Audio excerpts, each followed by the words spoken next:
気分は最高だけどびっくり世界がどんどん Welcome to the Super Sentai Brothers. This is episode 44 of The Spy Who Loved Megaranger, the internet's best and only podcast dedicated to Denji Sentai Megaranger. Every week we watch an episode of the show and we share our thoughts with you, the listener. My name is Matt J. With me as always is my co-host and brother Dave. Dave, how you doing, man? Doing well. The weather broke. It's cooled off a little bit. It was pretty... Yeah. I mean, I feel bad saying it was hot in Cleveland because it was like utterly obliterating like heat in other parts of the world. But it was hot and unpleasant. Yeah, like, it was definitely not a great couple of days here.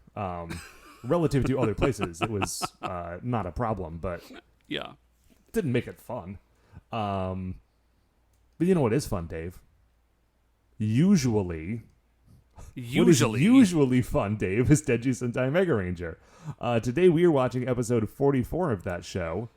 It is called Carefree, Kenta's New Year's Eve Crisis. Yeah, it should be called a dud. This is... Well, we'll talk about it. We'll get to it. Yeah. We will briefly discuss it. But before we discuss that, Dave, we got some other things to discuss. Because as always, Shining in the Heavens, Dave, our officially award-winning opening segment, there are 5 stars. What is our first star of the week? Well, Matt, our first star of the week is that you and I got an opportunity to hang out the other day in a way that is not like objectively unusual, but is kind of unusual for us. So here's kind of what happened. My brother-in-law, so Beth's brother and his wife, were visiting her parents, right? And her parents, by all accounts, are like very nice people, but they are extremely wealthy and like super waspy, right? Okay. And Beth's, they have like a bunch of kids. They have like, he has one older son, and then they have 4 kids that are like younger, all under the age of 10, right? Okay.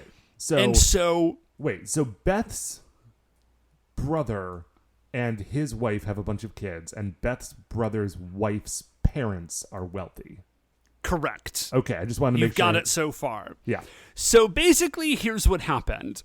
Like, they all go to visit this extremely wealthy house, like this like rich person's house outside of Philadelphia, right? They're on vacation. Beth's brother is just like, all right, man, let's just chill out. Like, the kids can just kind of hang out.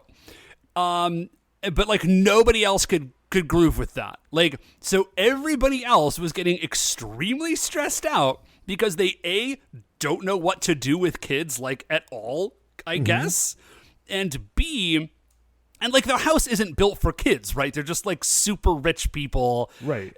Anyways, so like their house isn't built for kids. And so, like, they don't know what to do with the kids, but then they also are, like, not content to just kind of, like, let them run around and, like, be kids. And so, like, everybody is going off because, like, nobody knows what to do, right? Like, nobody can handle this situation. And so Beth, she's like, hey, would it be crazy if I just took our kids and like went and visited them, and then like we all can hang out and our kids can hang with their kids, and like everybody will be way less stressed out? She's like, would that be okay with you? And I'm like, and I had to like double take for a moment. So I'm like, you're asking me if you can leave for like 4 days, take our kids with you, and I'll just be home by myself here. You're asking me if that's okay. Yeah. And While then you're on summer break. While I'm on summer break. And she was like, okay, yeah, I recognize that was a silly question. I was like, well, we've been married for a lot of years and I do love you. But yeah, that was a very silly question. Yes, go ahead. That's fine.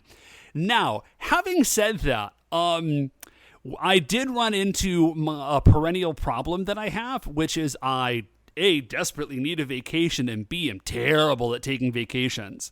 I'm very, very bad at vacating. I don't know. Like, as soon as Beth left, I just started working on, like, house stuff. Now, end result, the house got way clean, and we did catch up on a bunch of projects. But, like, I did not just chill out for 4 days. But then on Saturday night, you came over and we just hung out for hours. Yeah, just you and me hanging out. Like, we do this. This conversation that we have every week is, in the past few years, like, kind of the only opportunity that you and I have to just, like, hang out, just the two of us. Yeah, yes. Or the primary. The far and away the primary version of this happening. Right, but, like, in person, just because, you know, like, busy people, full lives, like, we don't get the chance to just the two of us hang out interrupted like that for long periods of time, and it was great. It was great. It was great. Speaking of just having super busy lives, hey, Ranger Danger, huge support for you guys. I saw that you just mentioned you're kind of cutting back on stuff. Big support. I did hear you say that, or you did mention that you've never missed a release in 8 years, and I just want to say that your personal attack on us has been noted, and that I did not appreciate it. Dave, I don't know what you're talking about. It says here right in the script of the opening script for the show that each and every week we watch an episode of Super Sentai and we share our thoughts with you, the listener. That's what it says in the script, and I don't appreciate you denying the reality of the show. Just breaking kayfabe. Yeah, we're here every week. If you didn't hear an episode last week, that's on you. Maybe there's something wrong with your internet. I don't know. You gotta update your feeds, guys. You gotta get on the Patreon so that you can get the backer exclusive content. That's true. Yeah. If you we do have some really cool stuff coming out. I think actually in the next month or so on the Patreon. So keep an eye out for that. Yeah, you know, the higher levels get the best stuff.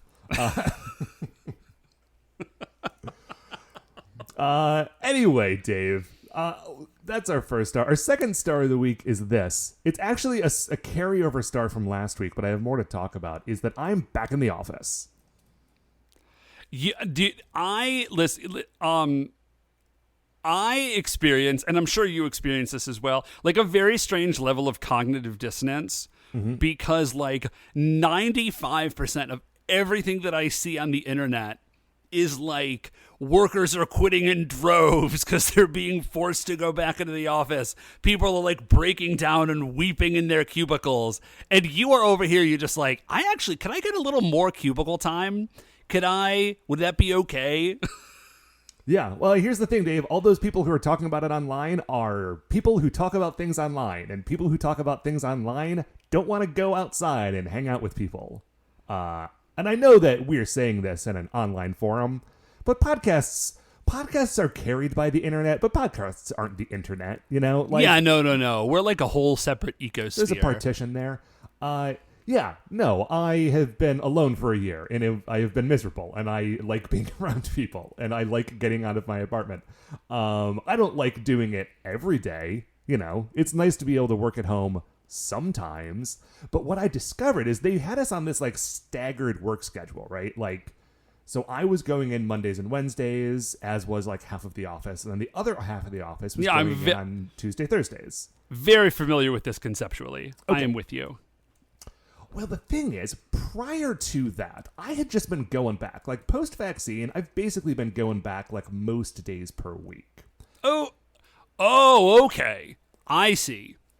And yeah, so the staggered schedule is a new thing that is kind of thing. And it's like messing.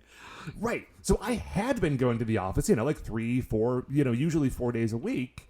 And now they're like, okay, now you can only come in 2 days a week. And these are the 2 days that it has to be. And I realized, like, that leaves me 3 days a week from working from home. And Dave, in the couple of months that I have been going back into the office, I have basically forgotten how to work from home. Oh, no! Like, in any extended capacity, right? Like, I can do it here and there. But, like, the first week back, when I was at work for 2 days, and then, work for 2 days and then home for 3, the 3 days that I was home, I just got nothing done. Like, I just found myself incapable of accomplishing any work. Oh, no. And also, as you said, it was getting really hot earlier in this week, and I don't have air conditioning in my apartment.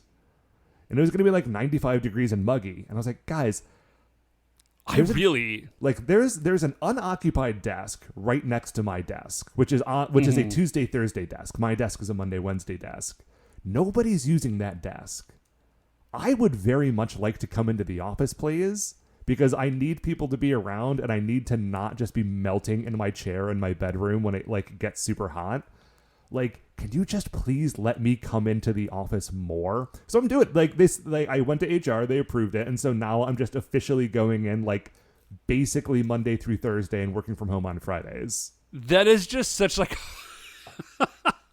I appreciate the level of like the weird cognitive dissonance. Like, I just gotta get a little more cubicle time. Can I please come? I get a big kick out of it. And Yeah. no, but it totally, dude, it absolutely makes sense to me. Teaching online is the pits. It's absolutely the pits. Yeah, like So. commuting is bad. And, you know, I guess sharing a bathroom is bad. And there are better lunch options closer to me than there are closer to work. And, you know, it's nice to have access to, like, everything that's in your kitchen, right? Like, there's stuff like that.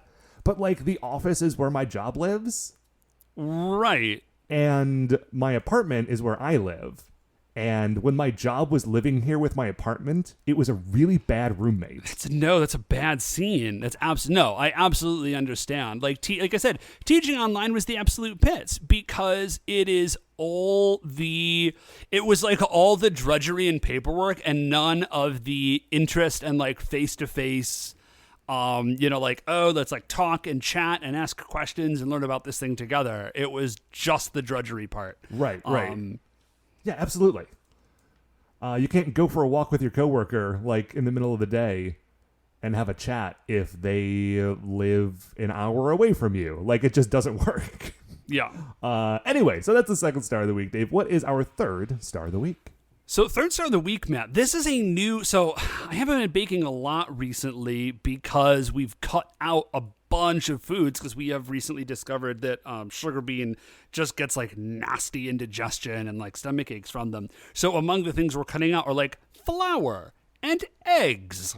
Well, so Dave, that does make things challenging. It does make things challenging on a Bun Vulcan front. So I've been kind of channeling that other directions.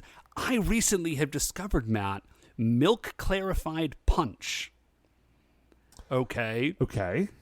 Now, this is, you tried some of this when you were over the other day. This is this thing, and it's like super duper old and is now enjoying kind of a renaissance. So basically, here's what it is that you can kind of do it with anything as long as the cocktail has like acid in it. Acid is key. But, so any sort of citrus juice. But you make punch, right? So like one of sour, 2 of sweet, 3 of strong, 4 of weak, and then spices to taste, right? Right. There's like a million punch recipes on the internet. And so what you do is you make the punch, as you would, and then you pour it into a fifth part of milk. Sounds weird. It does sound weird, Dave. It does sound weird. It's going to sound weirder because what you're looking for is the acid in that punch to curdle the milk. All right? So you're left with... Yes, I know. So you're left with the punch, and then you've got all the little curds floating around in the punch, and then you just leave it for like anywhere from like an hour and a half to overnight. So, yeah, I know that this sounds weird, but potentially bad, but here's the next step. You use like a cloth napkin or a coffee filter or like a nut milk bag, which I happen to have, and you strain the punch through that. And then what happens is that the curds form this like incredibly fine sieve, basically, and they sieve themselves out, and then you are left with just the liquid, of course. And so there's like whey mixed in with the cocktail, but you end up with this like crystal clear. That's why it's called milk clarified. This like crystal clear punch. And it has like a richer body because there's like whey protein in it.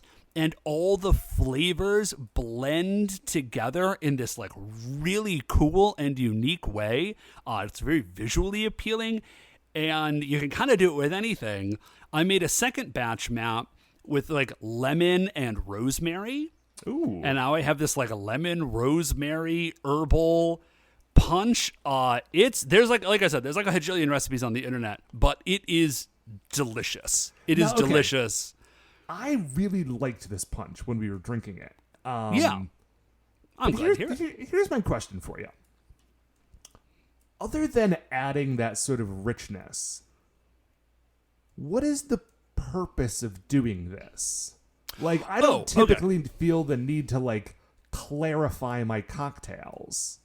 Okay, there's two things that it does. So the first thing is that one of the reasons it was sort of created is that, because this is from like the 1700s, which is when kind of people sort of figured out how to do this. And it preserves things for basically indefinitely. So you can make punch and it'll never go bad. Oh, okay. So there's that. But the other thing that it does is it pulls away some of like the rougher flavors. So like, for example, if you make punch out of black tea, there's like a bunch of tannin in it, right? And tannin is that sort of like bitter, acrid taste in the back of your mouth that you get from like tea and some other stuff.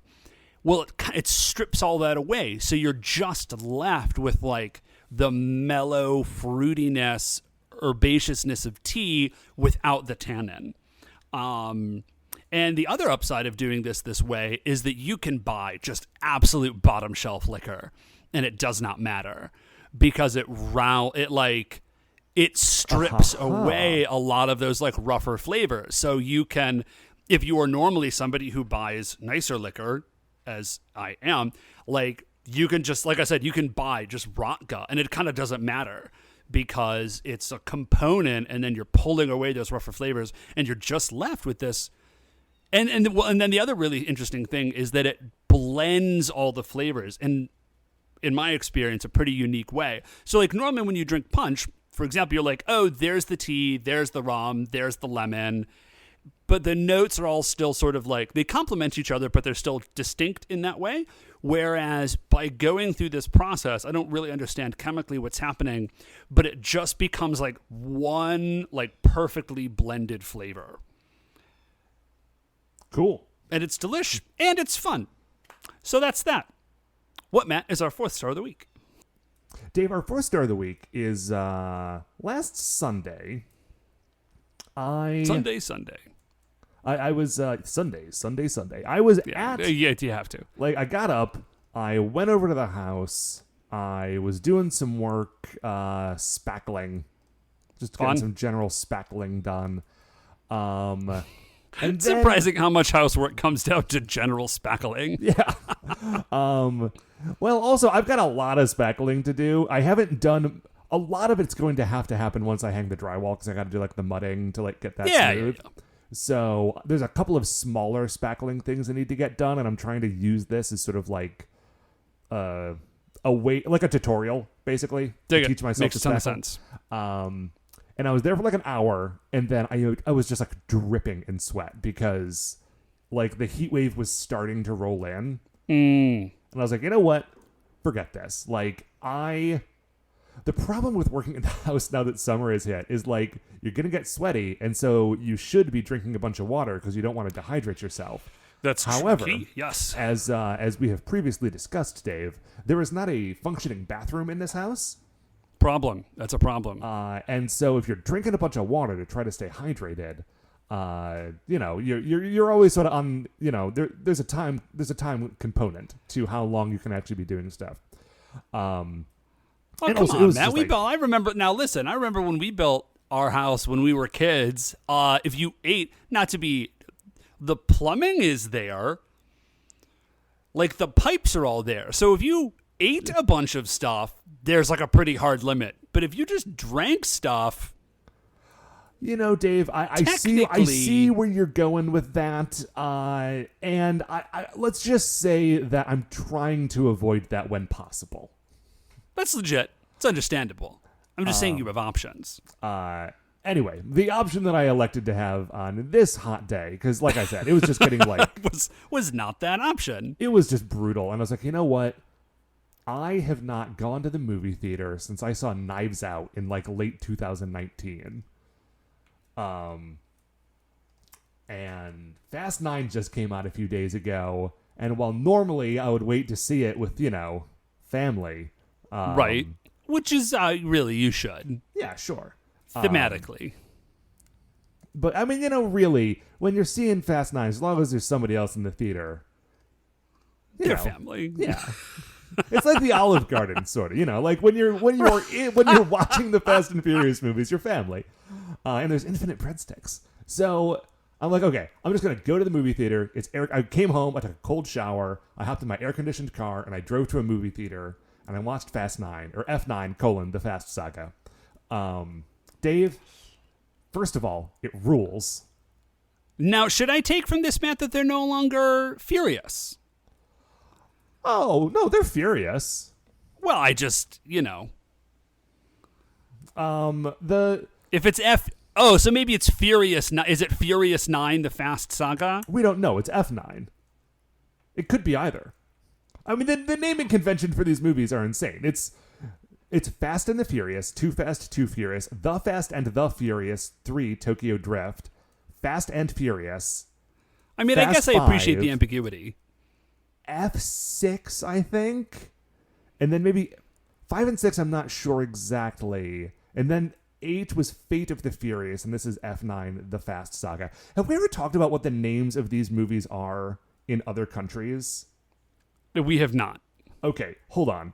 I need to look this up because you will love to hear it. Okay, so the names of these movies in Japan, and this is an old article, so it does not have the F9 the Fast Saga title. So maybe we'll look that up in a minute. But the titles for the movies are, in order, Wild Speed, Wild Speed X2, Wild Speed X3, Tokyo Drift, Wild Speed Max, Wild Speed Mega Max, Wild Speed Euro Mission, Wild Speed Sky Mission, Wild Speed Ice Break, and of course, for Fast and Furious Presents Hobbs and Shaw, Wild Speed Super Combo. I like it. First of all, those are fantastic. B, I do appreciate that they've got a lot more, like there's much more commitment to the theme in Japan. That speed is also wild. I don't know why I genuinely expected the Japanese release to have a different name than Tokyo Drift. I have no idea why I felt like it would have that, but it felt like it should. Anyway, listen, the main takeaway here is that I went to the movie theaters and it was great. It was great to sit inside. Dave, the screens in those places, they're so big. They're so huge. Clear. The sound, it's really loud. I think it is the first time in a year and a half that I have watched a movie and not once pulled my phone out of my pocket and looked at it.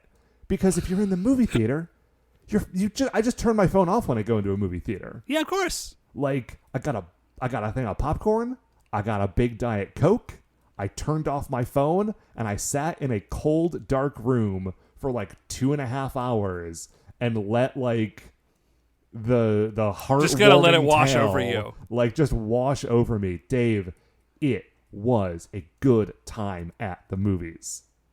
I love to hear it. I'm looking forward to getting back. What, Matt, is the title of F9 in Japan? Well, I am curious about that. Dave, turns out it is Wild Speed Jet Break. Anyway. Okay. Well, I don't. So, yeah. I was going to say, I feel like those titles are very descriptive. I don't want to know anything else about the movie because I haven't seen it, of course. What, Matt, is our fifth star of the week? Dave, our fifth star of the week is I bought a brand new video game, and it's called Legend of Mana 4 Remastered for the Switch. It's a joke. It's not new at all. It's a very old game. I was going to say, Matt, I have terrible news for you. How is it? I don't know. It's Legend of Mana, man. Legend of Mana is a weird game. I like it. It's a very weird game. I loved it. It was like beautiful and incomprehensible. The sound, the music is great. The game looks okay. Here's the weird thing about like PS1 games that I just didn't know this when I was a kid. But a lot of the way that these games worked, like JRPGs worked, is that the backgrounds, like the environments that you were in, were for the most part essentially matte paintings. Like they weren't rendered environments that you were in. They were just like an image that your character walked on top of, and there were like points on that screen that you could interact with, right? Like that was basically it. Well, with Legend of Mana, those backgrounds are all just like paintings, essentially. Yeah, they're gorgeous. That game was the most like, it was I remember seeing that game, and the thing that blew me away about it was a new realization for the way in which a game could be like immersive and aesthetically beautiful. Like, not like, oh, the graphics are great, but like, oh, this is like a comprehensive world, and it's stunning and beautiful to look at. Yeah. Now, here's the weird thing, is that when you played that game on a PS1 on a standard definition television in, what was that, like 2001 when that came out? Yeah, maybe. Like, the backgrounds were beautiful, but just the limitations of the technology you're working with meant that while they were more clear and like, crisp and like, artistically rendered than like the character sprites, there wasn't that much of a gap, like visually, like when your eyes looked at it, because your eyes sort of like blurred it all together, right? Because it was all kind of blurry, because it was old technology. Well, now, like, the game looks great. Like, they've, like tidied stuff up, but now it's just like PS1, like 2D sprites walking around on top of what is very clearly like a clean, crisp image of a painting. Like, the difference between the two, like, it really kind of pops. Yeah, oh man, that does sound really good. Like I said, I really did. I like Legend of Mana a lot. What I was about to say is that I wanted them to do like a remastered Secret of Mana. And then I remember they did already do that. And what I realized is I don't actually want, in a sense, a remastered Secret of Mana, because that would just be like snazzier graphics on an SNES game. And it was a great game, but like, I realize I think what I actually want is I want a remake. I want somebody to like go back and sort of take all of those like thematic, like all of those elements, and like tell the same story, but with like new and interesting combat mechanics. You know what I'm saying? Like, I want to be like jumping around with the Nimbus chain, and I want to finally get like the level 8 one, and I want to be like leveling up all those spells, but in a new way, in a way that isn't just, Dave, I have actually some pretty bad news for you on that front then, because they did that like 3 years ago and it was bad. Oh, lame. Yeah, okay, they did like an updated like remake, like modern game version of Secret of Mana in like 2018, I think, and it just kind of fell flat. People were like, "Yeah, man, I guess it's good. Like, it's fine. The mechanics are a little wonky." Because they also did the same with Seiken Densetsu 3. Oh, okay. I mean, you can play them. You can probably get them cheap. At this point, just give it a shot. Why not? Anyway, Dave, that I think is it for our 5 stars. Is that correct? That's correct, Matt. Now, that means, of course, that we are going to take a break. We are going to watch episode 44 of Denji Sentai Megaranger. Its original air date, of course, was December 30th? December 30th, is that right? I was going to say, I don't know why you're asking me. This is you December generally 28th, come up with this. Dave. There you December go. 28th, I'm sorry. Written by Yasuko Kobayashi. Its title, of course, Carefree, Kenta's New Year's Eve Crisis. Makes sense. Came out on the 28th, right before New Year's. And I think they were probably already on holiday when they decided to whip this bad boy together. We're going to talk about it when we come back.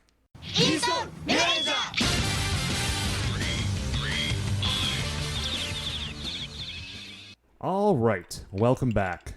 Hold on a sec. I'm going to crack a cold bev before we get into this. No, it's fine. I had grabbed myself the last of that milk punch, Matt. And here's the only problem with that milk clarified punch. It goes down so smooth. Goes down. It's unsettlingly and dangerously smooth. And so I did just drink all of it that I had left, and now it's gone. Well, Dave, you know what is not smooth? Is episode 44 of Denji Sentai Megaranger, Carefree. Yeah! Kenta's New Year's Eve Crisis. Okay, so this is...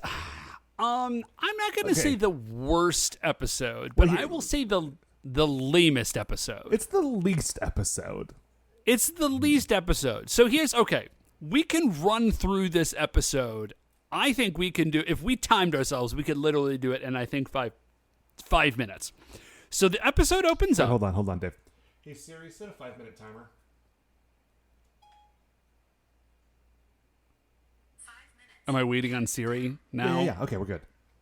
Okay, so the episode opens up, and we see Kenta, and he's running around, and he drops his, he's got a canister of film, and then he's like, oh no, where is it? And he starts kind of patting his pockets all over the place, and he realizes that, oh no, he has lost his digitizer. We flash from there to the Digital Research Club, and they all are dressed up in very comedic, cleaning lady outfits, particularly Koichiro. And they're like, Koichiro's like, it's cleaning day. We have to set a good example. And I did wonder for whom, because they're the only members of this club, and they're graduating next year, and then the club will die, because literally nobody else is in it. I think maybe a good example for the other clubs. Maybe that's it. I don't know. They notice that Kenta's not there, and they're like, where is that guy? He's probably in bed being stupid or eating or something.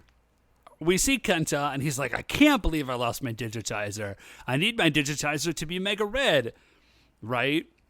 And we flash back to the Digital Research Club, and they find Mega Red Cyber Slider just physically present in the Digital Research Club.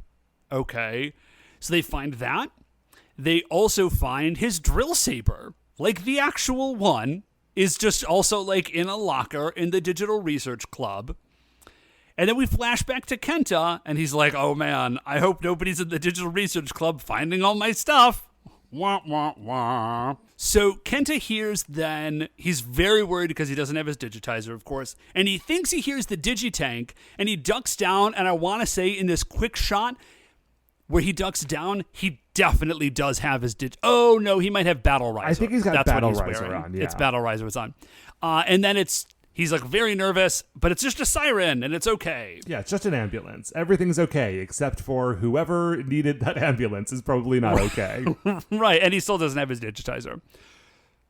So we go back to the Digital Research Club, and they find some pictures. Yeah, they're rooting around through, because they're cleaning, so they're rooting around through the lockers, and Chisato finds some photos in Kenta's locker, and they look at the photos, and the photos make them very angry.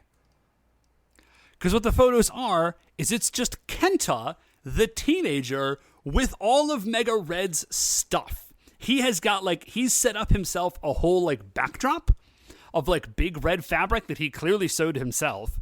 And he's taking pictures with the Cyber Slider and taking pictures with Drill Saber. And Koichiro is furious. He's like, get Kenta on the phone. So they call Kenta on the digitizer, and then they start to hear the digitizer beeping. So clearly wherever he has lost it, it's somewhere in the Digital Research Club. Right. So Kenta knows he needs to get back to the Digital Research Club. He doesn't know how to do it without admitting to people that he lost his digitizer, but then he sees somebody wearing a cast on their arm, and he's like, aha, that's the play. I'm gonna get a fake cast and put it over my arm where my digitizer normally is, so that when I show up, it will make sense that they can't see my digitizer because there's a cast. Right. So he shows up at the Digital Research Club. He has given himself like a full-on fake cast. And he's like, oh, wow, you guys are... Oh, man, you guys are cleaning. That's so great. Did you, like... By the way, they are man, all, gosh. like, they were all sitting in swivel chairs waiting for him, and as he walks in the door, they all, like, turn to swivel to face him at the same time. It was a great... They're very clear. I appreciate their dedication to the bit. And they're like, oh, gosh, did you just clean everything, though? Like, even the lockers. Did you clean the lockers? Did you, though? Yes, of course. They have cleaned the lockers. And so what they do is they all pull out their digitizers and start like cleaning their digitizers in a lot of detail. And they're like, we were just cleaning everything, and now we're going to take some time to clean our digitizers because they're so important. So important to have just like the most important thing. Just the thing to that have you a can digitizer. never let go of. There's... Oh, wait, Dave. Sorry. Didn't quite make it under 5 minutes. Oh, bummer. Okay, well, we lost some time in a cut there, so we're gonna keep going. So, Dave, I'm sorry to report to you that I did stop and reset the timer to account for the cut that we took. I'm dying, Matt. So it's slightly longer than 5 minutes. So anyways, they're like, the one thing that you can never not have is this digitizer, because without a digitizer, you literally can't be a Megaranger. And Kenta's like, wait, hold on a second. Yusuke doesn't have a digitizer, and he's definitely a Megaranger. And Shun's like, yes, okay, you need either a digitizer or the thing that he has that isn't technically a digitizer, and Matt doesn't remember what it's called right now, but it basically Kitizer. functions as a digitizer.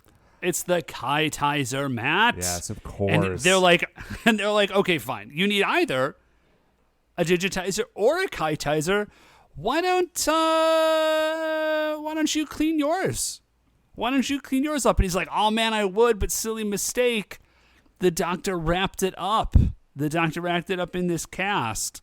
So you know how doctors are always putting casts on over your magical wristwatch from the future? It happens all the time, and this is a reasonable thing to say. And Miku's like, well, that's a shame, because if you don't have your access to your digitizer, then you can't ride in any of our really cool giant robots. Giant robots like... And then she just names all of the giant robots. Yep. And then they're just like, enough of this farce. And then they pull out the pictures. They're like, we know you took all these pictures. And then they're just beating him up. They just beat him up about it. And he's like, guys, I was making New Year's cards. And they're like, that's not better. And then he's like, I was just going to send them to you guys, though. We cut up to space, and Dr. Kubota is like, man, he's talking to one of his underlings. One of the ones that isn't Tall Steve, so he doesn't matter. And... They're like, yeah, I guess nobody's attacking this week. I guess maybe they gave up after we beat the Nezi Rangers. That'd be cool. And Dr. Kubota's like, I don't know. These bad guys are pretty bad. They're probably going to attack again. But it's okay. Our team has it covered. They've got the power of youth and friendship. It's all going to be good. In fact, but there is a little bit, there's not an alert, but there's just like a little flare up of Nezare energy. And they're like, is it a monster? And they're like, no, it's not a monster. And like Dr. Kubota calls them, like he hops on the Zoom call with them. He's like, "Hey guys," and then he sees that they're like in the middle of beating up Kenta, and I think he just thinks like, "I don't want to deal with these guys. It's not actually an emergency." He's like, "You guys have done a great job. Happy New Year. Talk to you later." Click. Hang up. And that's the episode. Like that's it. That's the whole thing. Now you might be saying, that only took like 8 minutes or something. Where's the rest of the episode? Well, the rest of this episode of Sentai is clips. It's a clip. It's like 80% clips. And they clip back to the first episode. They clip back through each of the robots and how they got them. There's just like a montage of all 5 of the Rangers at the end. Like, oh yeah, the main characters of this show, the ones you see literally every week, remember them? Well, if you didn't, here's a 1-minute montage of each of them. Right. It's like, here's 5 minutes of the episode that's just scenes you've probably already seen. And the thing is, you can do a clip show, right? Like, sometimes, especially in a show, in the way that TV used to run, where, like, the episode came out and then that's just it. Like, you couldn't just watch it on demand anytime you wanted to. Like, a flashback clip show actually, like, you kind of, they work. If they're deployed correctly. The problem is that even as a clip show, this completely fails. Because it gives you a lot of, like, images and explosions, and, like, this episode does not give you a synopsis of the season. This episode is a toy commercial. Like, I know that the Super Sentai series is kind of a toy commercial in general, but it's also, like, a real television show. This episode, it's like, hey, do you like giant robots? Here are all of them. Do you like the action figures of these characters and all of their accessories? Here's a single shot of each individually, every weapon and accessory and combo of those items that we're going to run through. Have you ever wanted to have a cyber slider? Of course you have. Here's a picture of one and people interacting with it. It's very fun. And, like, that's it. That is all that it is. And it fails at being a fun new episode, and it fails at being a clip show. Yeah, it is really disappointing. Now, having said that, we see that you've thrown down the gauntlet, Super Sentai. We've seen it, and 25 years in the future, we've picked it up. Yeah. You think you can do a clip show? Oh, we'll show you how to do a clip show, because you've literally left us with no choice, because we're already done talking about the show and this episode isn't nearly long enough. So, Dave, why don't we reminisce about some of our favorite things? Okay, Power Rangers, let's do it! Go, go, Power Rangers! Sentai! Ranger!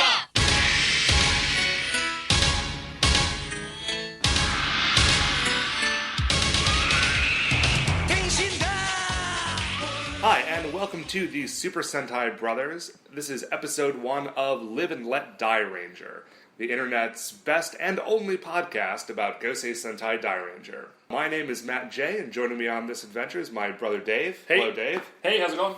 Good. How are you? I am well. Excited? I am very excited. I think Okay. this is going to be a long, strange trip. I look forward to that. Yeah, me the too. longness and the strangeness. Maybe not the longness so much, definitely the strangeness. The fifth star is that we are doing an episode 2, which, I'm gonna be real, I wasn't sure we were gonna get to. Yeah, I'm actually really impressed with us. Yeah. That we've managed to commit to doing a thing that is not our job. Two More than times. once. 2 times. Yeah. 2 whole times. 2 whole times. Good for us. Matt, our first star of the week is that this is episode 10. This is our 10 episode anniversary. Yeah, Is it's that like a little, it's a mini mutant milestone. Yeah. So our first star of the week, Matt, is that we are doing season 2 of this bad boy. We are doing Jetman with a Golden Gun. Dave, how are you doing, man? I'm excited. Dude. I'm on tenterhooks. Premiere episode, season 3 of Season the Super 3 Sentai of Brothers. this bad boy. This is good stuff, man. I'm excited. It is almost hard to believe that we have come this far and are still doing it, and yet that is exactly what is happening. So our first star of the week, Matt, is welcome to For Your Eyes, O Ranger. It's we just wanted to go a little bit more into detail about us, about the history of the show, about this history of this show, not necessarily about the history of O Ranger, although maybe we could talk about that. And we kinda why could have do, if I had done research. Yeah, kind of why we do what we do. So we started this podcast 3 years ago. 3 years ago now, and we started it, this is not a joke, because Matt was watching Dairanger, and he thought of 2 things. He said, first of all, I need someone to share the weirdness of this show with me. And I said, well, I'll do that. And he also thought of the pun, Live and Let Dairanger, and he said, well, that would be a great name for a podcast. And I said, Matt, that's such a great name for a podcast. It would almost be a criminal crime to not make that podcast. Right. It would be such a waste of a good joke that. Yeah. So here so we that, are. So that we did not waste that joke. Here we are, 3 years later. So our first start of the week is welcome to season 5, which we sort of already said, but this is it, man. We are starting can you believe this? We've been doing this is the 5th season of this show. It is kind of astonishing to me. I was I still am in my a little 20s blown when we away. started this show. Whoo, wow. I mean, yeah, you were. For the first, 4 just barely. episodes. Yeah, but even so. So our first start of the week, First Matt, start is of the that season. It's the start of a new season. So this is the 5th season, and we've watched, I think all of them. 6th season. 6th season, sorry.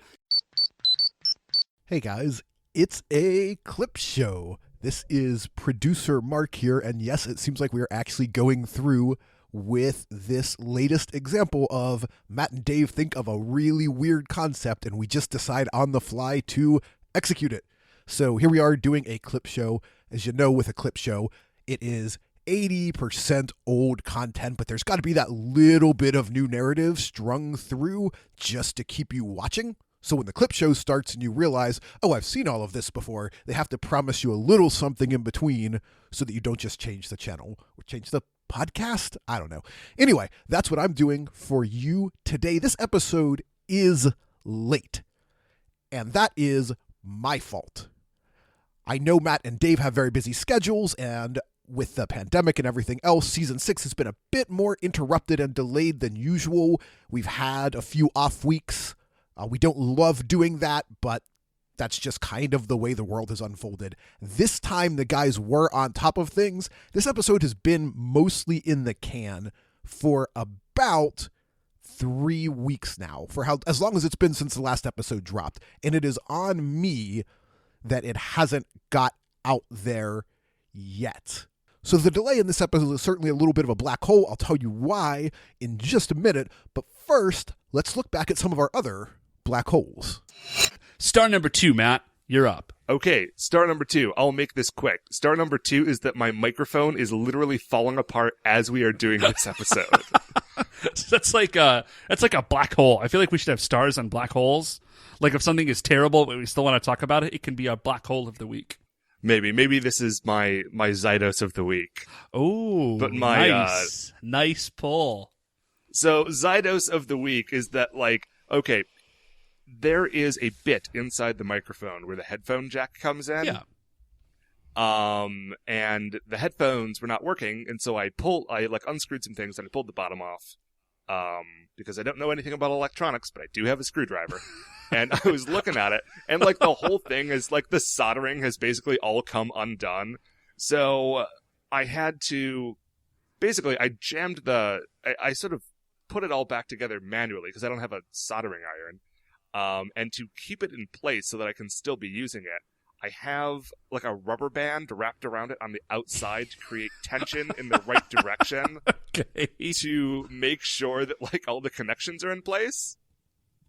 And this would not be nearly so bad if another weird thing was not going on, where it buzzes uncontrollably in my ears if my microphone is facing either north or south. Like it has to be facing either east or west, or it does this weird buzzing. Dude. And I don't know how to stop it, but my desk is facing north. And so I now have like taken my microphone off of its stand, and I'm sitting sideways in my chair, staring at the wall, like trying to just make sure that I can keep the technology functioning long enough for us to finish this episode. We're actually going to talk about Flash in a little bit. So this is sort of a preview star, but our parents are visiting, and Dad was watching it with me, and he was like, wait, because Dad knows who the Flash is. And sure. He was like, like lightning bolt, chemicals, crime investigator. And I said, oh, yeah, but this version like is slightly different because it's like TV and it was made in like 2014 as opposed to 19, like whenever the Flash first came out. And so particle accelerator, like a particle accelerator exploded and it shot like particles across the city. Listen, they got accelerated. And then And that's how everybody got their superpowers. And Dad turned to me, and I don't know if we've ever mentioned this, but our dad is an engineer, and he lives in Sweden, which we have mentioned, but he lives in Sweden because they're building a particle accelerator. Like, there's some Nordic conglomeration of countries, they're building a new particle accelerator. Right. And so Dad literally designs parts of like a particle accelerator. Like, that is his job. And so he turns to me, he says, Dave, you know that that's not what particle accelerators do, right? Like, if it exploded, it would just explode. Nobody would get superpowers. And I knew that mostly, but like having an expert actually say like, no, you'll never get superpowers from particle accelerator. Like, there was just a tiny part of me. It's really a black hole more than a star. There was like a tiny part of me that died a little bit. Hey, listen, all this means is that's one more thing you can cross off the list that won't give you superpowers. And now you can start pursuing other angles on this. Right, just gotta douse yourself in random chemicals and get struck by lightning, potentially. Sure, I don't know what you would douse yourself in if you wanted teleportation powers, which is really, that's like my high. Like, if I could only pick one, teleportation. Well, like, that's get bit by a radioactive teleportation. That's, oh yeah, okay, problem solved. What, Brian, is star number 3 this week? Well, star number 3, sad to say, is Sagittarius A star, which it's pronounced A star, but it actually refers to the supermassive black hole at the center of the Milky Way galaxy. Wait, we've got a black hole this week? Yeah, Sagittarius A star. So, man, our fifth and final star of the week is actually a black hole. Oh, okay. Okay, sorry. I mean, it's funny in retrospect, which is why I'm going to tell you the story. In the moment, this is like the theoretical supermassive black hole that exists at like the center of the Milky Way galaxy. Okay. So here's the story, Matt. Here's the scoop, see? Here's the scoop, see? So 2 weeks ago, my toilet stops working properly. Like, you can flush it kind of, and you can get things down, so that's good. Okay. Like with a plunger. But like, it's not working. I'm like, okay, well, this is bad. Okay. Go on. So I call my home warranty people and I say, hey, I have this problem. And they say, we will send somebody out. I say, great. So the plumber comes out and he's messing around with it. And he says, well, listen, he comes down after a little while and he says, listen, you definitely have something in the toilet. Like, there's something blocking this toilet. And I'm fairly certain. And I can't proceed because, like, I don't know. Like, he's a subcontractor. He's like, I have to call your home warranty people and see if they will cover further work. And I say, okay. So he leaves. I get a call back from the home warranty people. They say, sorry, we don't cover foreign objects in the toilet. Like, because that's not, like, you did that. Like, someone in your household put something in that toilet. That's not, like, a home warranty issue. Okay. And I say, annoying, but fair enough. So I'm trying to figure out what to do. Beth mentions this to our good friend Jen, wife of Bill, friend of the show. And she's like, I actually kind of do a lot of the plumbing around our house. She's a very handy person. She's like, I've got this like industrial like auger. I have replaced toilets before. Like, I'll come over and I'll give you a hand with the toilet. Right awesome. on. Thank you so much. So she comes over. We kind of mess around with this auger. We're like, whatever this is, like, it's really in there. Like, we can't figure out what the problem is. So we take the toilet up. So we, like, turn the valve off. We drain the toilet. We take the toilet up off the floor. We put it in the bathtub. And we then proceed to spend 2.5 hours with this auger trying to clear out this toilet. Now, here's the good part. We do eventually... Sorry, the good part about the story is everything is fine. Okay. So is the thing in the toilet pipe, or is it like the pipe below the toilet? Yeah, thank God it's in the toilet itself. Okay. Because if it had gotten into the pipes, it would have been like, we would have had to like tear the walls out or whatever to get to this thing. So it's in the pipe. What it turns out to be is part of a vacuum attachment. Okay. We do eventually get this thing out. Great. Takes about 2.5 hours. We're like, cool. So we we have a wax ring. We put the toilet back on the thing. We hook it back up to the water, and we're like, okay, we flush it and make sure everything's sealed. We flush it. We're like, we didn't quite get the seal. Like the wax didn't quite seal right. We didn't heat it up enough. We got to take it off and start over. Okay. So I turn the valve off, right? Mm-hmm. Or I turn the valve to what is supposed to be off. And I go... Well, that doesn't sound promising, Dave. It's not promising, Matt. So I go to unscrew the toilet, and when I unscrew the toilet, the valve has broken. And so it looks as though it's off, and it's not. And water is spewing into my bath everywhere. All right? It's spewing into my bathroom everywhere. And I'm like, oh no. Well, I was like, maybe I turned it the wrong way. So I crank it back the other way. It's not working. I'm like, maybe I could get it back on over the water pressure. That's not happening. But I mess around with it for 30 seconds. And I'm like, okay, I have to run downstairs and get the valve off. I run downstairs. Beth is like, what's happening? I'm like, can't talk. I'm like, the kids, I'm like, yelling obscenities because I'm Sure. And dripping wet. The kids are obviously upset. In the meantime, water is still spraying everywhere into the bathroom. It is leaking down into the floor through the pipe, the hole that the radiator pipe goes through. Okay. So now water is pouring down from the ceiling in the entryway. Okay. Right. I run downstairs, right, and I get the emergency valve off. Thank God this emergency valve works. Right? Because I hadn't checked the emergency valve first, which is something you should always do. I didn't do it. But the emergency valve works. So I'm like, oh, thank goodness. Then I noticed something. Mm-hmm. Because down in my basement, Matt. So this is the end of part one of the story. Okay. So, because the end of that part of the story is we buy a new valve, we get a new wax ring, we put the new valve on, we put the new wax ring on, we put the toilet down, everything's fine. Okay. That all happens after what I'm about to tell you.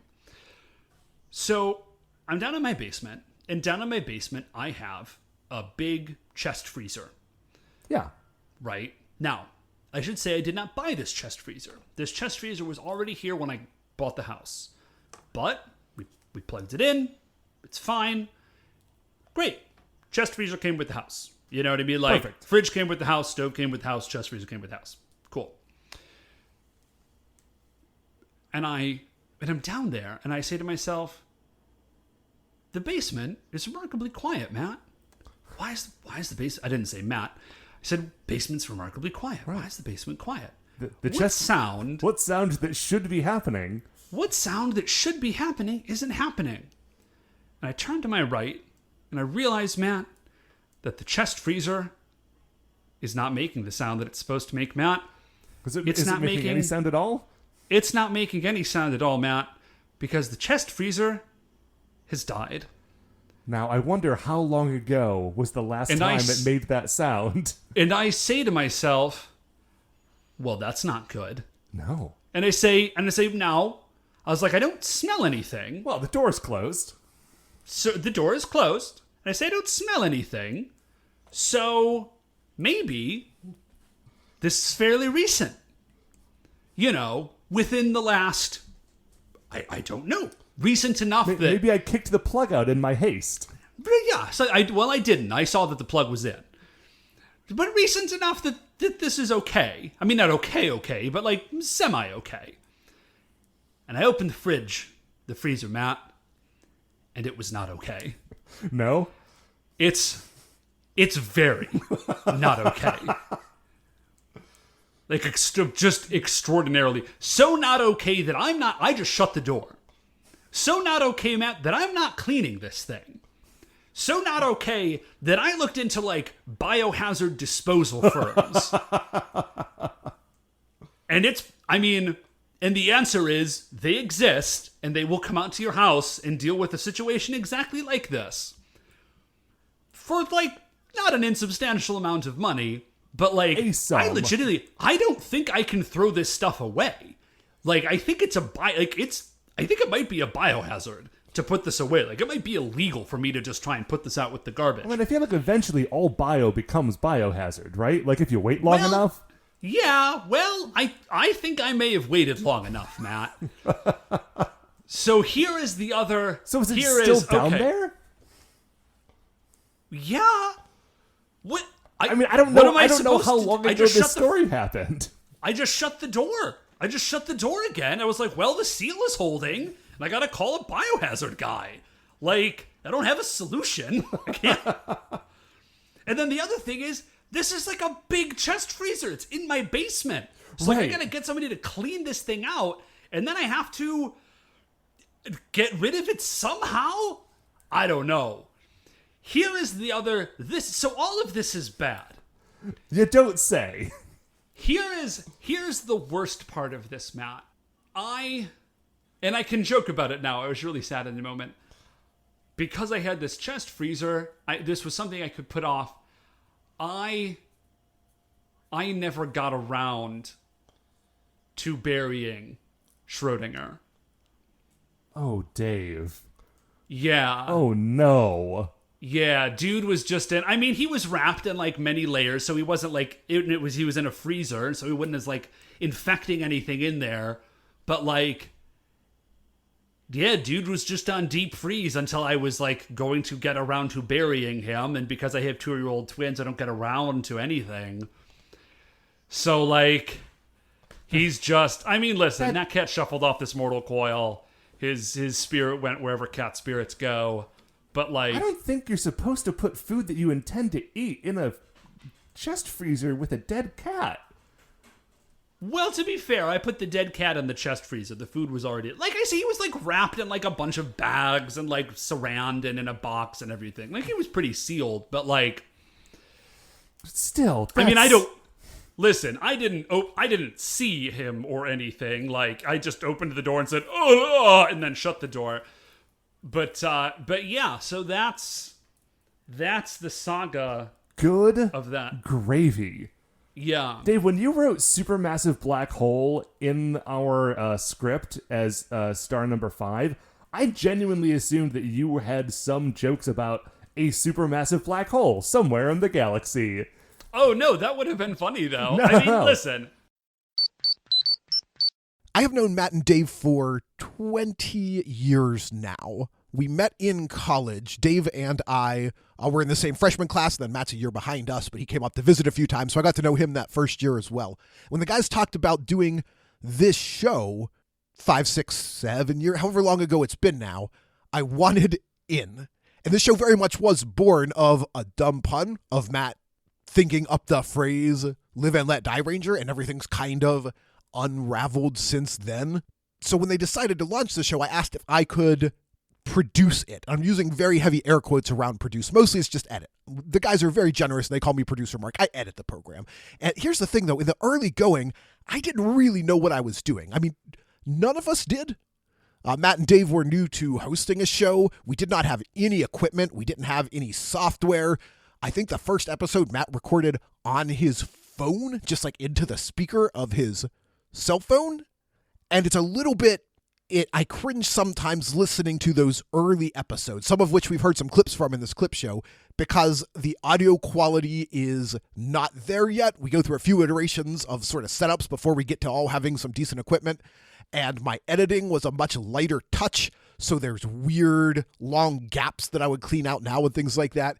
It's weird to go back and listen, but it is also delightful because for you guys, this has been a walk through now 6 seasons of the Super Sentai program, which has been very fun for me. But for me and Matt and Dave, it just serves as an archive of our friendship for the last 6 years. All of these stars, all of these bits. I've got a giant spreadsheet where I keep track of all of the 5 stars across every week. And it's just like walking back through our memories as brothers, in their case, as friends, just revisiting all of these old stories. So as much as the early episodes are difficult to listen to from a sort of audio quality perspective, they are putting a real smile on my face just from a revisiting tales that I had forgotten perspective. So it's been fun. I am pleased at the progress we have made. I'm glad we don't sound like that anymore, but it has been a real blast for me, and I hope for you, to revisit some of these bits. I realize I have now talked for 2.5 minutes and have not told you why this episode is late, which is what I said I would do in the last segment. So I think we'll just push that to next segment. We'll get into it, but first we're going to have a ham-fisted transition into the next flashback chunk. So, hey, do you guys remember that time when Matt and or Dave invented a new segment on the fly, and I had to put together a theme song for it, even though I am very bad at music editing and production? Our fifth and final star of the week, Matt, is Baby Watch.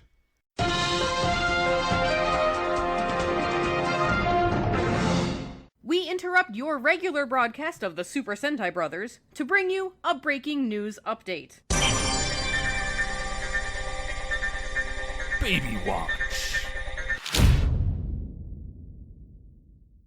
This week in Baby Watch, Matt, the sugar bean is crawling.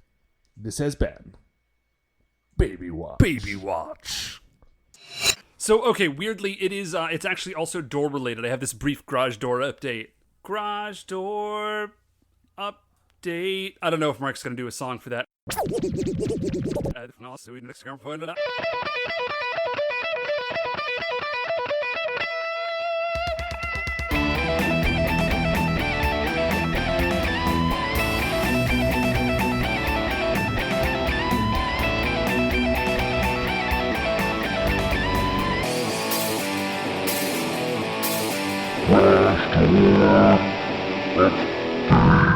Anyways, so Well, hopefully I did finally, it won't require that many more segments. Yeah. So I finally got somebody to come out and look at my garage door, and the guy he comes out. He's like, "Hey, how's it going?" I'm like, "Cool. Here's the garage door." He's out there for like 5 minutes, and he comes back and he says, "Listen, man." He says, "Your garage door is so old. How old is it?" Anyway, he's like, "This garage door is original." So our fourth star of the week is another, it's like I don't know, we should have a little song for this. Not by saying that I have caused a song to appear. Not necessarily. Not necessarily, but if I know producer Mark does have other things to do in his life. No, I know. I just feel like, Mark, no pressure. I just feel like the more we talk about it, the more likely he is to make a song. But Mark, you don't have to do a song. But That said, is like here's the song. That said, here's the song. It's a Grandma TV update. From Cleveland, the champagne voices of Matt and Dave. It's the Super Sentai Brothers Show. Brought to you by Geritol.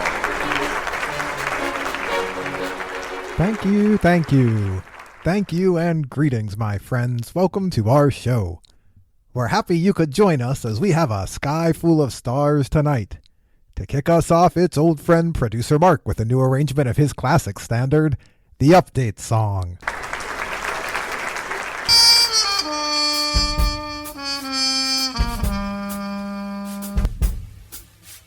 Grandma's TV Update.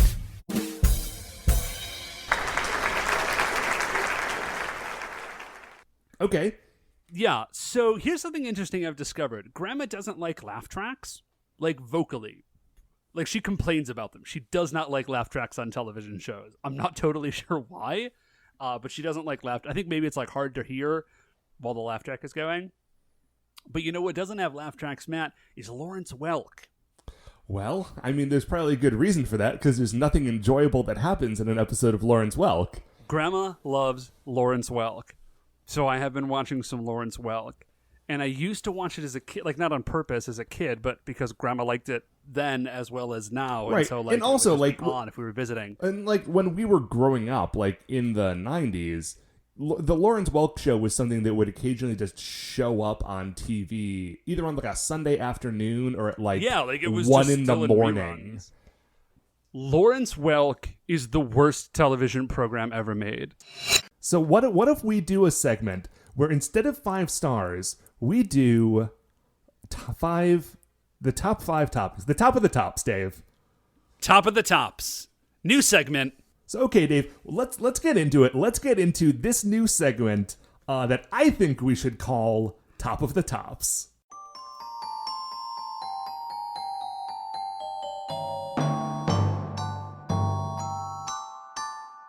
And now it's time for Top of the Tops. For your pizza!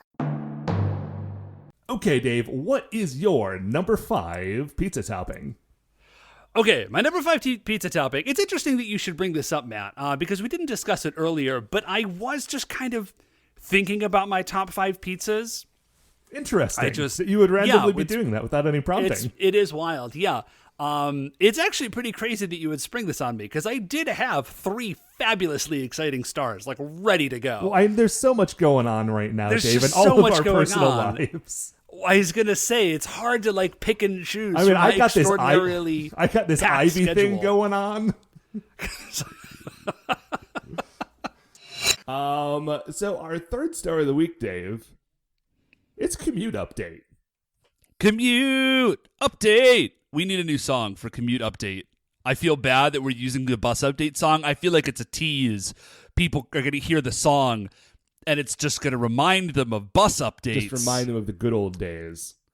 Yeah. We need a new song for Commute Update. We need a new song. We need a new song. We need a new song. We need a new song. We need a new song. We need a new song. New song. We need a new song for Commute Update.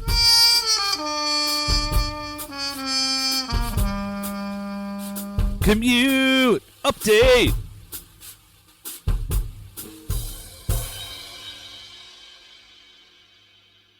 But anyway, so what's going on with your ridiculous commute? I pretend to grumble about it, but putting together those dumb song bits is actually one of my favorite parts about producing this program. I really enjoy when the guys throw something like that at me. Anyway, there were a few more I wanted to get in there, but I just, we're already running long and I didn't want to pack too many in. But there's the Dave's Poetry Corner. There's a cheese update that I think only happened once as far as I can remember. There's a bit called Sour Grapes with Dave, which is just Dave being sad about the Cavaliers losing a basketball game, imposed over the losing music to Mario Kart Double Dash. There's a lot more of these stupid bits, but I kept myself to just a few. Anyway, this episode is late and I owe you an explanation. So my wife Holly and I are, like Dave and his wife Beth, foster parents. We tend to do more emergency or respite placing, which is to say kids come to us for shorter stays while longer-term solutions are worked out for them. In the beginning of July, we had a couple of foster kids staying with us, which is not particularly unusual. We've been doing this for a few years now. But just the nature of this particular placement kind of took up a little more of my time than usual. So I got behind on a number of fronts, including editing this podcast. And then kind of immediately following that, I had the chance to go out to Cleveland to actually see Matt and Dave for the first time since several months before the pandemic. So as much as I love this show, I miss those guys a lot, and it felt like the right decision to get out and see them. But it did require me pushing this show off just a little bit longer. I'm sure you'll hear a little bit more on that on upcoming 5 Stars segment. But that's why this episode is late. It is on me. We're trying to get back on track here. I hope you have enjoyed this really goofball format. I've had a ton of fun putting the clips together. We do have one more clip segment before we say goodbye. Nothing particularly thematic to this one. I just wanted to take the chance with this final segment to drop in a few of my personal favorite stars and updates from the 6 or so years that we've been doing this program. So here we go. I do want to note as we step into this first segment, this is a star from the 10th episode ever of the Super Sentai Brothers, and it has long lived in my head as one of my absolute favorites. It's a bit about Matt descending into madness because he's been stuck at home without a car for a few weeks. And I've always pointed to that bit as the time for me when it felt like the podcast had really hit its stride. Like, the guys were comfortable being hosts. They had worked out what the 5 stars was. The audio is still a little clunky. It's going to be a while before the audio gets real clear. But this, in my head, is a bit where we found what this program is. Now, this is a bit about Matt being stuck at home. This was 6 years ago. I realize we are still in the process of coming out of a year-long pandemic lockdown. And so talking about being stuck at home has a bit of a different flavor than it might have. And for that reason, I almost didn't include this. I went back and forth on it, but ultimately it really is, it's an important moment for the show, and it's a really good bit. But if you don't want to hear someone talk about being stuck in their house and slowly going mad because of it, you can go ahead and skip the next 3 or so minutes. Oh, dude, okay. We gotta watch it, man. Let me go on to the 3rd star, because my 3rd star is that I'm worried that I'm slowly descending into madness. Okay. Because I told you a few weeks ago that one of my stars was that I'd been starting to take the bus to work, right? Right, yeah. So I have transitioned now from a guy who takes the bus to work to a guy whose car is basically so broken that he only leaves the house to take the bus to go to work and come back home. Dude, Matt, listen, I recognize that you now feel that your car is too broken to drive. Let me just bring some truth to your life. That car has been too broken to drive for a long time. Okay. Any car that stalls out as a result of making a right-hand turn should not be on the road. Okay, it wasn't all right-hand turns. It had a lot to do with the pitch of the road. And I could usually figure it out, and then you just knocked it into neutral and started it back up while the car was still rolling, put it back into drive, you were totally fine. Matt, that is not a skill you should need to have. Okay. So now, not only is my car too broken to drive, it is too broken to fix.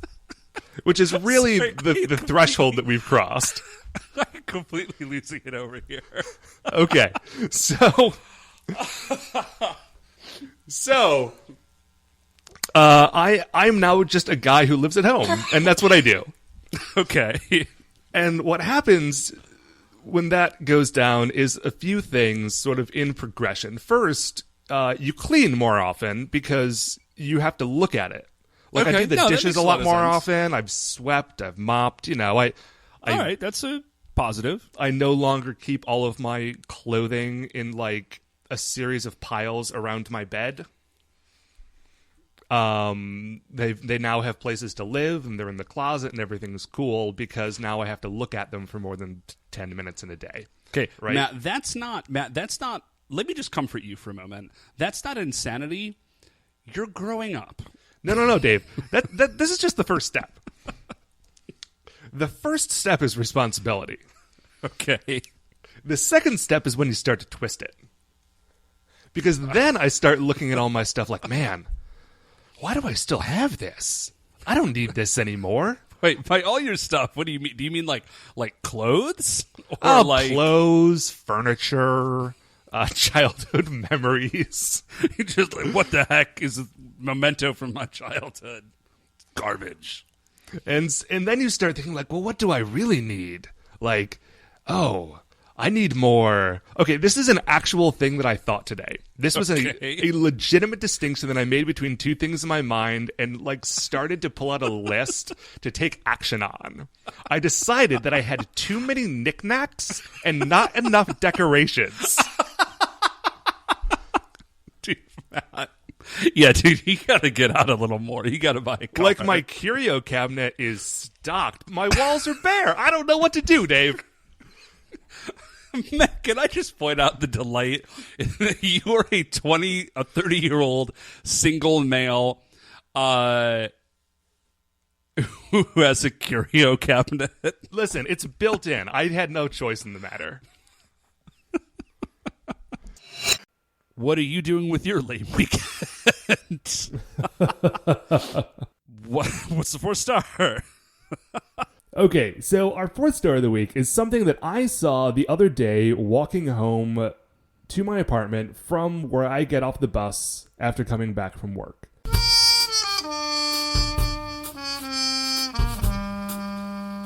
Bus updates. Was it a can of Tab? Because we already talked about that. It was not a can of Tab. Okay. Although I have heard rumors that they exist, or at least did at some point exist, in Columbus fairly regularly. Oh, but not okay. recently, and Columbus is still pretty far away. Yeah, definitely. Anyway, I was walking home, and a mystery has been partially solved that I have been puzzling over for the last, 2.5 years that I have lived in this apartment. Wow. Okay. So, do I know about this mystery? I can't think of a 2.5-year-old mystery. It's a very small thing. Okay. So there is, next to the convenience store right around the corner from me, a payphone out in the parking lot. And by the payphone, there are always tons of birds just flocked around this phone. Okay. And for a while I wondered why, and then eventually I noticed that there was often birdseed scattered in front of the payphone. Huh. Okay. And for a long time, I had sort of let it go. I guess maybe someone who either lives in the apartments right next to it or someone who lives in the store, not lives in the store, works in the store. It would be very weird if somebody lived in the store.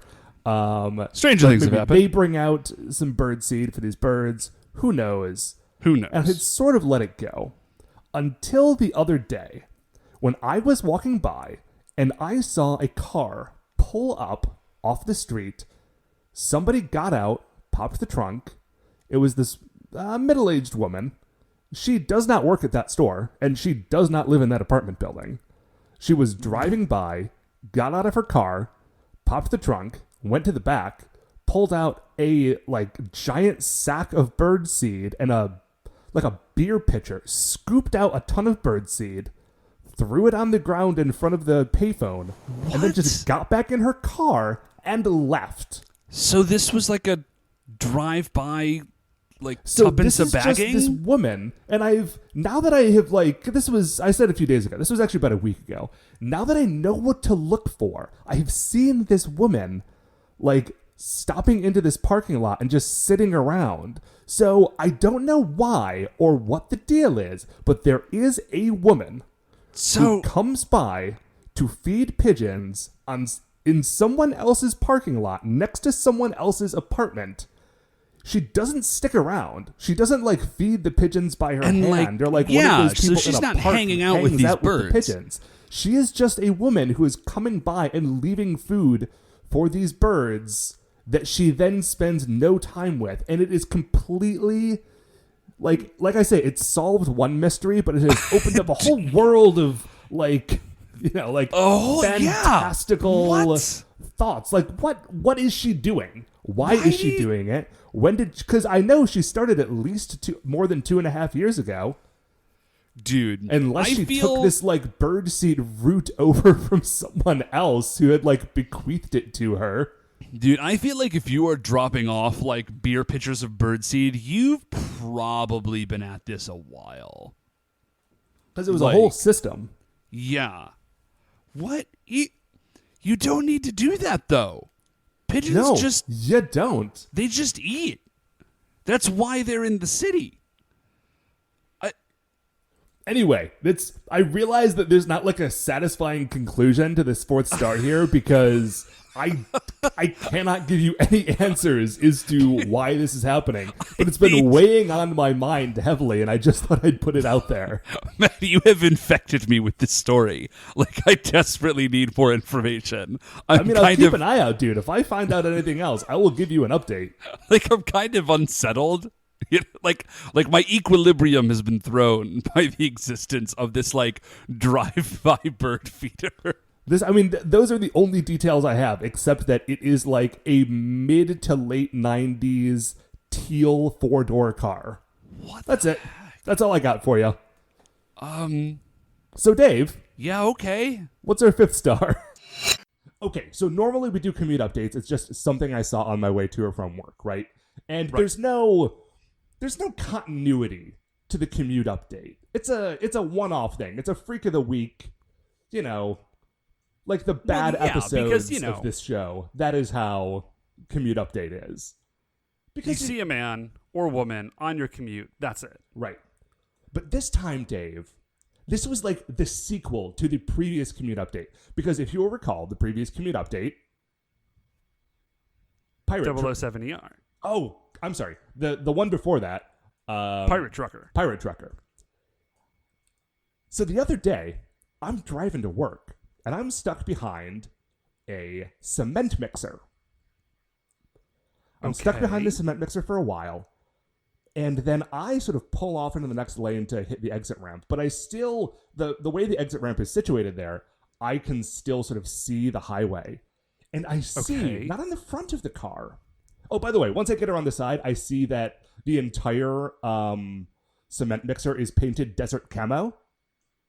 Nice. And in the window in the back of the cab, not on the front grille, but on the back of the cab, Jolly Roger. Same highway, by the way, that I had previously seen Pirate Trucker. So now we are building a trucker cement mixer, just like large vehicle pirate fleet that just drives up and down 77. Yeah. Yes. This is true. This is real life. I have to assume that these people are connected. I'm choosing to assume that they're connected. Because desperately hoping. That just feeds into this glorious theory of eventually having this entire cadre. I'm sorry. No, I used the right word before. Fleet of Mad Max truckers. It was amazing. Matt, it made my entire day. Matt, I want to introduce a new idea, because when it was only Pirate Trucker, I think we had to assume that this was just like a Mad Max scenario. I am now going to suggest to you that what you have actually seen is 2 of the 5 parts of Devastator. Oh, now this is something I had not considered. Yeah, or, sorry, I shouldn't say Devastator, because Devastator doesn't have a Mack truck, but a Devastator-like, I think we can only assume that it's a Decepticon, given the pirate theme. Yeah, so here are our options. We have Mad Max preppers, basically. Right. We have a team of Batman villains that are pirate-themed truckers that all have a specialty truck. You've got the cargo truck from the first one. You've got the cement mixer from the second one. I don't know what the other 3 are, because there are bound to be 5. Right. And then we've got a possible Devastator, a potential Devastator, or at least Devastator adjacent. Yeah, like Piraticon, or Piraticore, maybe. Piraticore. Piratomanticore. Piraticonius. If it was like a weird Beast Wars dude. Listen, there was bound to be a Manticore thing at some point. We don't need to get into potential Manticore pirate-themed combined Transformers from Beast Wars. Okay, everybody, that's going to do it for this week's episode. I don't have Matt's farewell script in front of me, so I will just say thank you very much. We're 6+ years into this journey now. We've had so much fun making this show for you. We're looking forward to making a whole bunch more. Sincerely, from the guy who's not usually on mic, sincerely, thank you very much for being a part of this, for being a part of the Super Sentai Brothers extended family, for tuning in every week. It really does mean a lot to all of us that you're here listening along. So that's it for now. We will see you next time for the greatest show on Earth. For the greatest show on Earth. For the greatest show on Earth. For the greatest show on Earth.